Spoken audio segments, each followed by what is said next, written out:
Hello and welcome. This will be the example that follows the lecture on spatial econometrics to illustrate the concept. So let's go ahead and consider this example. We will be talking about spatial econometric models in terms of crime rates in neighborhoods and how those crime rates are influenced by household income and home values.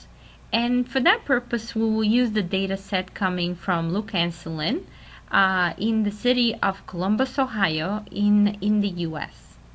So we would consider two spatial weight matrices for this problem, one of them based on contiguity and one on distance. And before we begin, we will first graph the neighborhoods to see if there's any spatial relationship among the observations. So here's the graph, and you can see this is the city of Columbus, Ohio, and for these observations we have data, and this is how they're spatially located in respect to each other. So you can see some of them are contiguous to each other, which means they're joined by a line, and some of them are close to each other in terms of distance. So if the radius is this one, this would be neighbors, but these won't be neighbors of these up here. Likewise, these would be neighbors with such radius. So we would consider two cases, one of them being neighbors based on contiguity or proximity, and the other one made on basically distance between each other. And we would use the inverse distance among the neighborhoods up to a certain distance band. So these are the two models that we will estimate. The spatial error model would have this functional form, and we already talked about that. And this will be the spatial lag model. So notice that these are the spatial dependent parameters, rho, in terms of the spatial lag model. And this term multiplies y. And these would be the two terms modifying both y and x variables.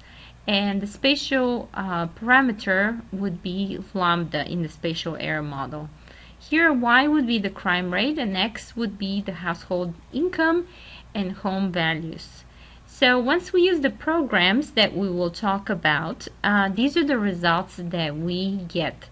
We can estimate the OLS regression, the spatial error model based on the distance matrix, and the spatial lag model based on the distance matrix using the Stata software. And these would be the results.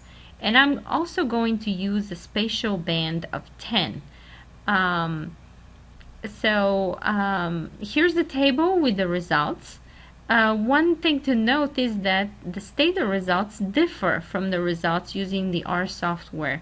So if any of you can figure out why are these results different using different programs, please let me know on my website. I will be glad to hear that. So instead of interpreting those results, I'm going to go ahead and look at the results coming from the R software.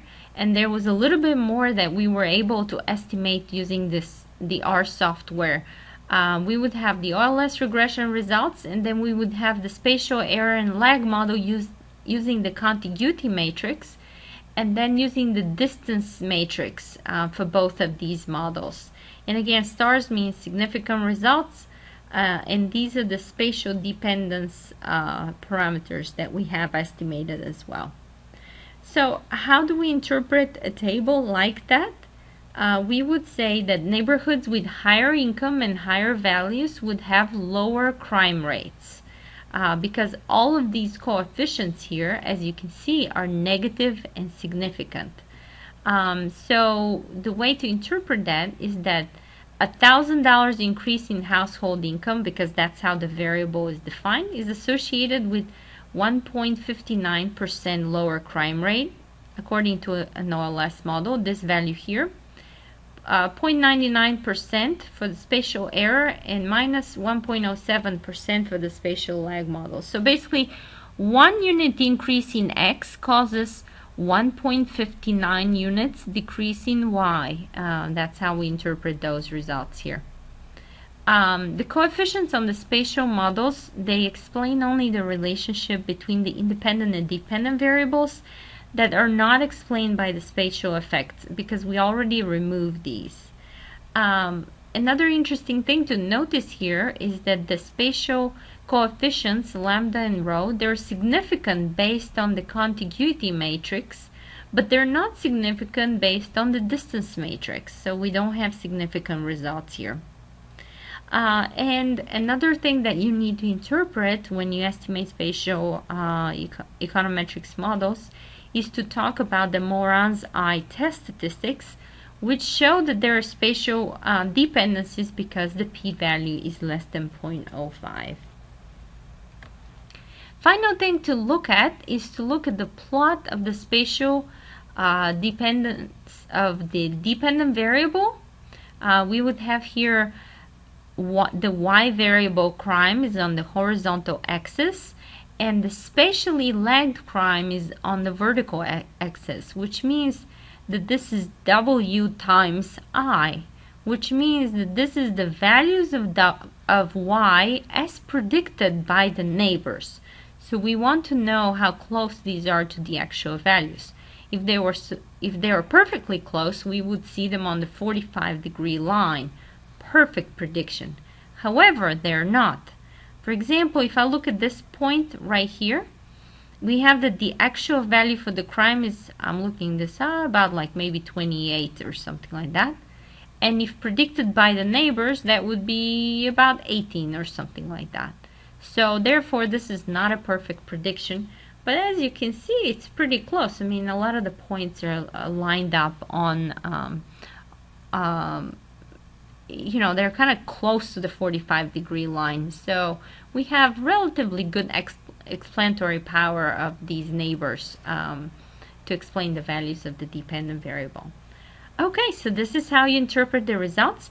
And next we are going to look at how to estimate these models using computer software.